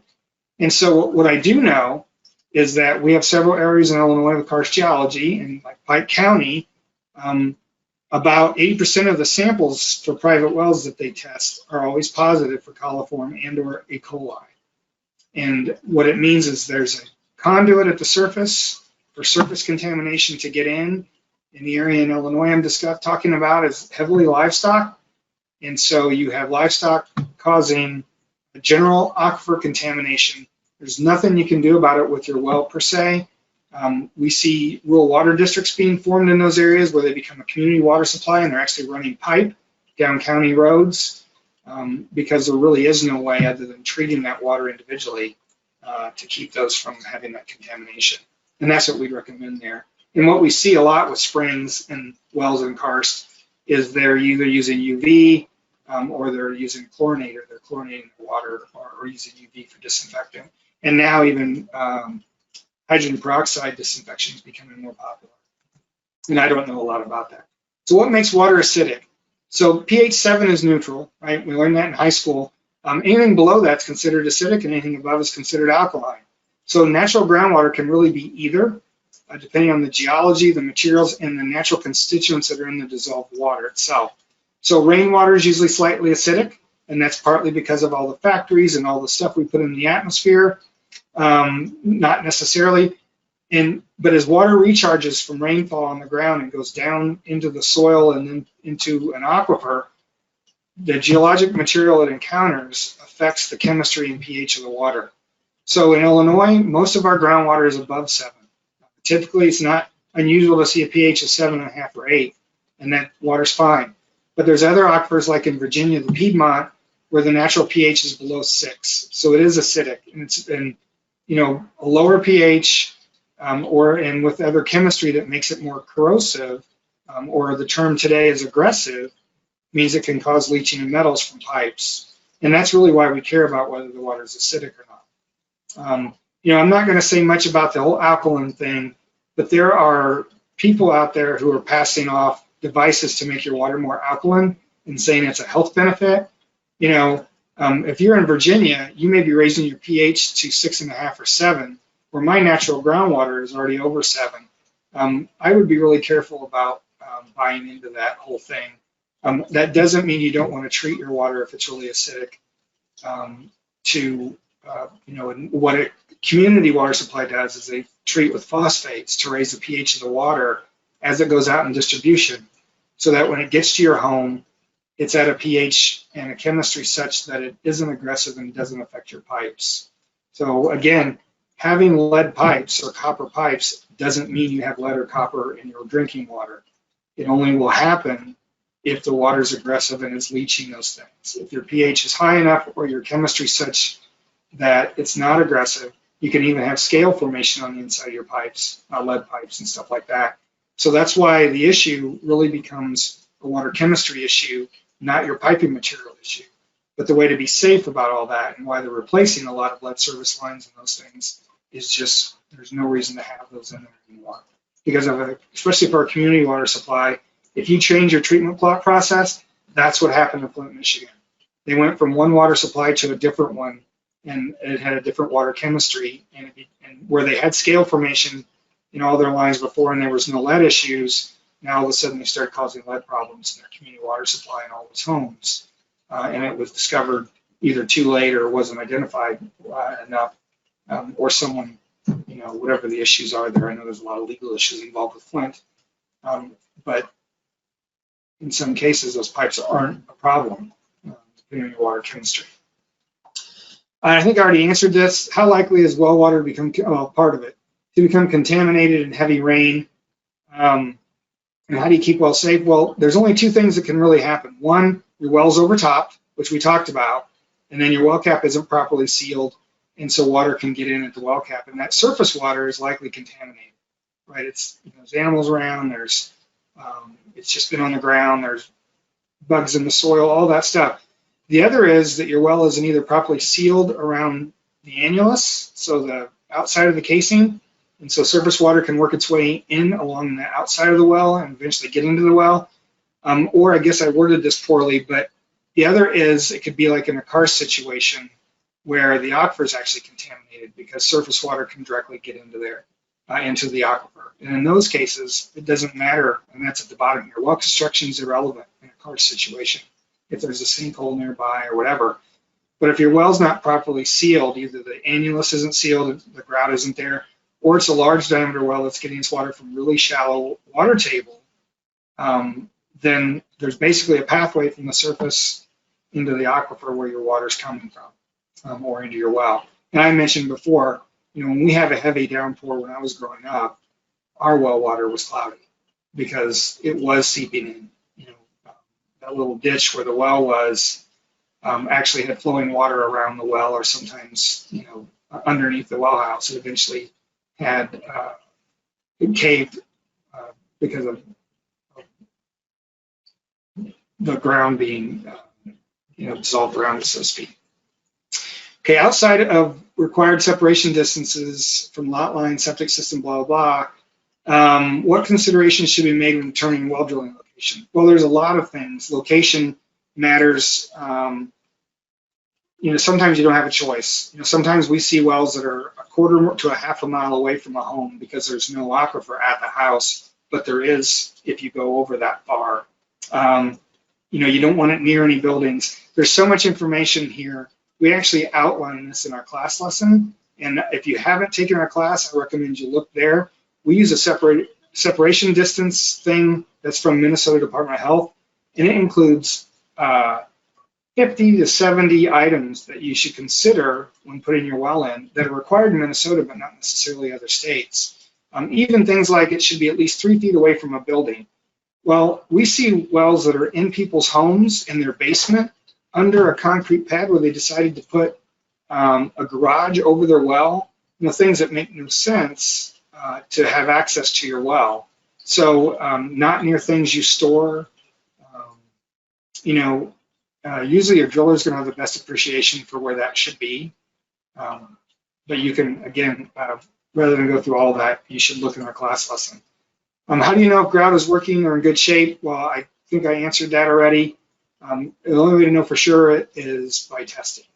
And you can assume if your well's safe and you've had some rainfall events and all those things, if you're not seeing nitrate or coliform, then there's not a pathway into your well. How long does the well construction process take? Well, that really depends on the type of well and where you're at. If it's a 600-foot well, it's going to take longer than if it's a 60-foot well. A lot of the wells in Illinois take 1 to 2 days to drill, and that's sometimes because they're coming back the next day to pump it out, to get rid of all the drilling mud, or take a sample, or they're also doing the actual installation of the pitless and the line to your home. A contractor is probably the best person to ask in your area for that. The actual drilling typically a day for most wells. Some would be more. How are different materials tested for contamination safety prior to being included in well construction? Well, that's why we have well construction code. They dictate the materials you can and can't use. And it really depends on how good your state's construction code is. If I'm in Pennsylvania and I'm going to drill a well, I'm going to go borrow well construction code from another state and hand it to the driller and say, I don't want you to do anything that's outside of this process. And I don't know enough about the situation in Minnesota. I know I said one time they don't regulate drillers, and I got an email from someone saying yes they do. You have to apply for a driller's license in Pennsylvania. I used to include that even. You have to pay a fee. I can become a licensed well driller in Pennsylvania. So can everyone on this call if you're willing to pay a fee. There's no continuing education requirements. There's no test you have to pass that shows you know what you're doing. And so when I say they don't license drillers, I mean they don't. You don't have to be a professional driller to have a license, is what I should say there. How are different materials? Oh, already. Yeah, I guess I already answered that. I'm sorry. So buying a home with a well. So this is a pretty interesting question, I thought. So they're buying a multifamily rental property in Florida where they want to actually rent out the homes to people. I'm going to use Airbnb as an example in a minute. I'm concerned about the time and expense to monitor, inspect, maintain a well. You're not a community water supply. If there's enough people there year-round, you're considered a non-community supply, and that's something you should look into. The liability is there if you're not doing your due diligence. I wouldn't run away. I would be in control. You can learn what you need to manage your property. You have to learn how to take care of your drinking water. Understand your particular well. Is it up to code? Is it safe? What's your water quality? What kind of pipes do you have? Test that stuff, figure it out, understand where your pump's at, all those issues, and then decide if you need any kind of treatment. Some of it may be for aesthetics. You have too much iron, you don't want all your porcelain to get a rusty stain on it, then you treat for iron. It may be there's some health issues. You can treat for it. So the reason I said Airbnb example, my wife's got Swedish heritage. Last year, before the pandemic, we went on a 2-week trip to Sweden, and mainly to look in the Swedish archives. But I found this really cool little house out in the country. It was a blacksmith's cottage from the 1800s to rent, and it was really reasonable. And we got there, I realized, I went, oh my God, there's an old dug well in the front yard. And I was really worried about it because I hadn't even considered it, to be honest. So I talked to the folks, and they're like, yeah, there's a little room with a door on the outside where the washer and dryer are. Everything we have is in there. So I open up this door. They've got 3 or 4 different kinds of treatment for that well, and they test it regularly. They do their due diligence. And, it wasn't like the place was super expensive. I'm worried I never rented it. And so it's an example of them doing the right thing so that they have confidence, and they also use it themselves. There's a little pond there. In the summer, their family comes out there and uses it, so it's partly for Airbnb and partly for their own use, and they're protecting their family. And that's the same advice I'd give you. There are people that can help you. In Florida, there's a number of folks from DOH, Department of Health, who participate in some of our webinars and other things and recommend our class and support us. There's also 2 folks from Extension at University of Florida who we work with. We can get that information to you for those people and give you some names, and they can get you to the right county health as well if you'll email us. I just did this for another person who just bought some property in Florida, and I gave him my contacts, and they've helped him understand what he needs to know for his well and septic that he plans to put in. So, but start by taking our class. It'll give you a lot of good background on what it means to be a well owner. And I think these are the last 4 questions. So is the pump at the top of the well? Well, your pump can be either. It could be at the top of the well. It could be in your basement, even if your well is 20 yards from your home, or it can be down in the well. And that's usually dictated by the contractor and what's convenient. A shallow well with a really shallow water level, where the water level is always going to be above, say, 25 feet below land surface, then you can use a suction pump, which sits on top. It's easy to install. It's right there if you ever have to service it. That's the one where the lady fell in. That blue pump was at the surface. Because you can, it's called a suction pump because basically it sucks water up. Well, that lift, you can only, depends on what elevation you're at, but you can only lift water about 25 to 30 feet at the most. So if it's more than that, or the water level is going to drop to more than that, you need a pump that can pump deeper water. And that can also be, it's called a jet pump, which runs water down so that you can lift it back up like a suction pump does, or, and that's where the pump's at the surface, or you can put in a submersible pump, which is more common in a well where you're going to put it deeper. And, that's important too, depending on the type of well you have. If you have a bedrock well that's 300 foot deep, you put in a deep submersible pump, then where it's going to be drawing the water is from that deeper unit, and more than not, other water is going to get in from the shallower units, but it's just, it's what I would do. And in most deeper wells where you've got a screen, you put in a submersible pump because the water level can change enough that you have to run a deep enough line anyway. And that's what most of the drillers, like in Illinois, that's what most of the drillers are used to and what their equipment's set up for. is setting up over the well and pulling the pump and using a pitless adapter. Can you talk about frost and freezing issues? Well, it's that simple. If you're in an area where you're going to have frost line, in Illinois where I'm at, we can have a frozen ground as deep as 2 or 3 feet. Further north, it's deeper, obviously. So that's why wells used to be put in pits, and now you have a pitless adapter, so you don't have to do any of that, and a submersible pump. But if you're worried about those things and your pump's on the surface, you should consider moving your pump and using a pitless. And there's people who have shallow wells who have their pump in their basement, and they can still pull that water up 25 feet and just run the line over their house, from their house. And so it's really what's best for you. But you don't want your pipes to freeze, trust me. It's a mess, and it's a lot of expense and work to fix. So someone just put private well emergency power supply. And I'm being totally honest here. I've had over the last 6 years, probably 50 to 100 people ask me, what do I do when our power goes out? My well is electric, so I don't know what to do. Well, if you have an electric pump, your pumps runs on electric power, and you were without power. Growing up, we had one ice storm when I think I was 12 or 13 years old. We didn't have power for 7 days. And if we didn't have a generator, we would have been in a world of hurt, both for water and our home. And so nowadays, you see these really fancy generators that test every 30 days and all that. Ours was on a piece of plywood. We bolted it on. It was a Honda generator that hooked up to our power pole out near our first building outside our house. But it would run our furnace, our well, and our fridge and freezer. And that's all it ran. And so if you have a well and you live in an area where you have the problem of power going out, you should have a generator. That's really your best solution. And I don't know another solution to that. We see nowadays that there's some companies that have created these well caps that also have a hand pump on them, like the old hand pumps.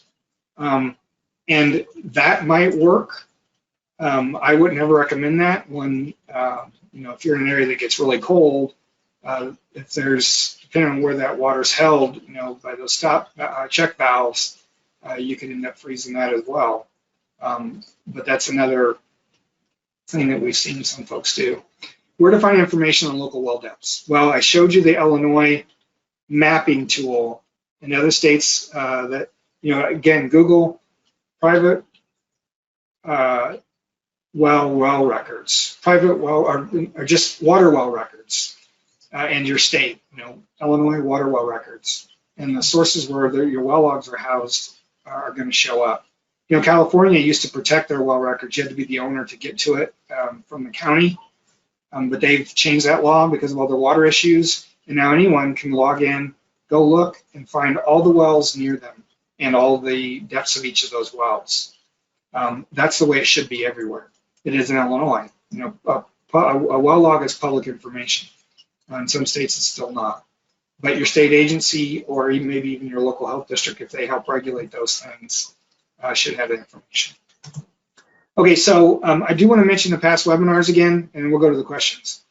The questions I just answered, we answered those based on the questions you asked when you registered for this webinar. So we do that for every webinar. So if you go to all of our recorded webinars and scroll to the page, to the slide where it says questions, we get a ton of questions. That first slide I showed. After that are going to be a lot of different questions every month. And it's really worth your time, if you're trying to learn more about your well and some issues related to wells, to just go into our webinars and take a look at those, because there's a lot of good information there. So I'm going to minimize this and pull over our questions. Katie, I'm going to make sure you can see that. Let me know. Yep, it looks good. Thank you. And so, and we'll stay and answer these, for at least a little bit here. I have an old Sandpoint well. I think it's the original, over 25 years old. I have high pH and iron issues. Would an older rusting system be the most likely cause of my troubles?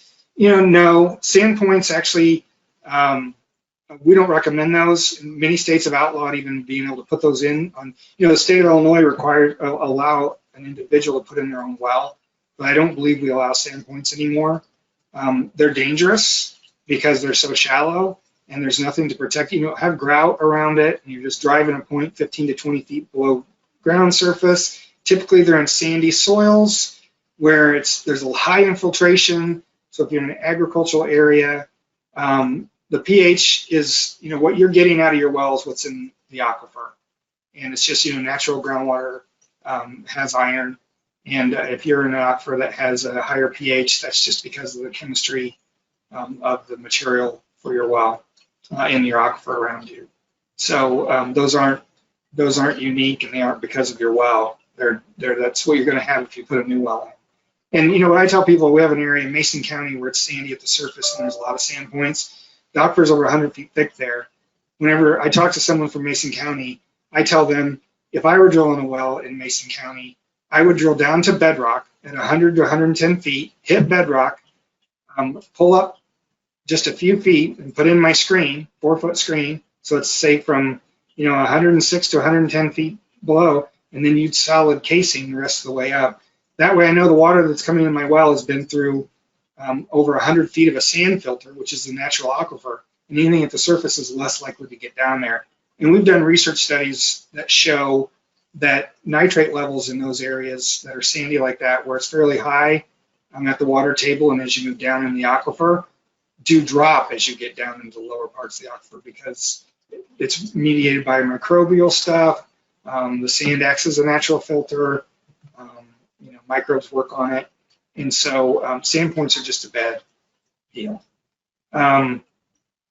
You can talk to the folks that run the site with all the wells there. You can talk to your county health department. They're really your best bet for what to test for in California. And because of all the water issues there, I mentioned they opened up the well logs and stuff. Your county health departments there are pretty up on things. There's also one of the RCAP affiliates is based in California. And if you want their information, email us and we can get that to you. We've been told to put bleach down the well after a hurricane at Gulf Coast when the waterways come up over our yard.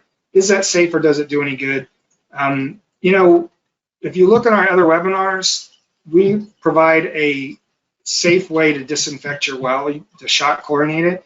Pouring bleach, straight bleach down your well is not the right thing to do. It's too concentrated, and it's also an oxidant, so it can leach metals from your brass fittings, from your pump, and all those things. I'm sorry, I'm supposed to be in a meeting, I guess. So I'm going to answer these. Okay, so it does do good if you do it the right way. After the water's receded, you really shouldn't drink your water until it's been treated and you've disinfected it because it's likely got some of that surface water in it. But you can look, again, either email us and we can send it to you. Actually, under our resource library, under lesson 10, the Minnesota guide for how to disinfect your well is listed there, and that's the one we recommend people using. So, and I would also consider, if your well floods, raising the casing if you can and making sure it's sealed so that you don't have that issue. Does the hole in the well casing for the pitless adapter or pressure tank allow water? No, it's all sealed. It's a special device. It basically, when you, usually with a submersible pump, it allows you to pull that all out. And when you set it back down in there, it snaps in place and it's all properly sealed and protected. Why is high iron a hazard? Well, it's not a hazard per se. So there's two types of contaminants. There's health-based contaminants and there's aesthetic-based contaminants. And those cause either taste, odor, staining, those sorts of things. And that's what iron is. Iron's it's listed in the EPA website as a secondary contaminant because of those things. And yeah, it's not a hazard per se, other than it's a nuisance. So our well is very silty, so much so that our water is not clear, very grayish. We just replaced our water tank, which is full of silt up to the pipes. We have 2 house filters in the fridge. What could be, so It's because the formation's able to provide that material, and silt is very fine, so it's easy to move with water. You need a different type of well, or you need, I've not dealt with this before, but it's, I need to know more about the well.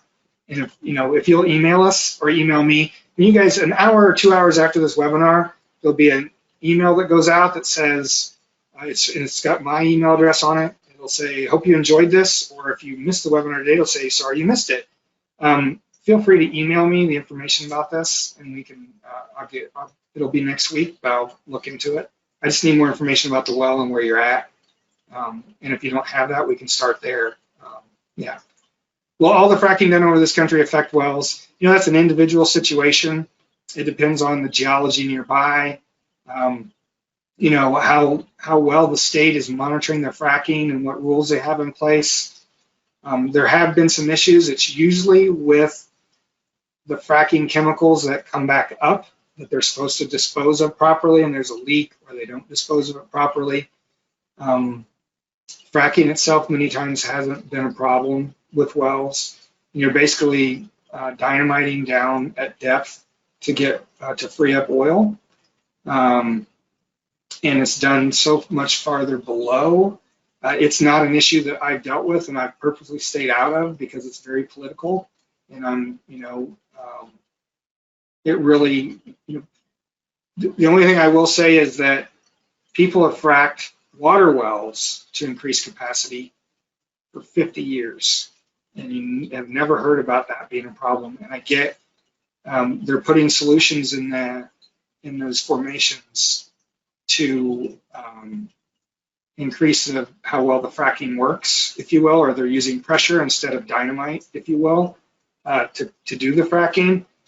But they're not doing that in drinking water sources in most states. Like I know Ohio and Pennsylvania are the big ones, but they have quite a few rules. And you really need to talk to someone in your state if you're concerned about it for your own well, because it's not something you can just blanketly say, yeah, it's affecting wells around the country. It really depends on that individual situation and local issues. So, and that's not really an answer, and I realize that, but it's not something we deal with a lot, and it's not something that I have much expertise in. So, all right. Yeah, and Penn State's a big one. Penn State Extension has a great private well program. The guy who's there, Brian Swistock, is an excellent private well professional, has a huge amount of knowledge, and they are dealing with it a lot in Penn State because of the Marcellus Shale. And, it's, like I said, it's a complicated issue. So thanks, Katie, for adding that. All right, with that, we're gonna let everybody go. Thanks for your time. And again, you can email us with questions. Take care. Thanks, Katie.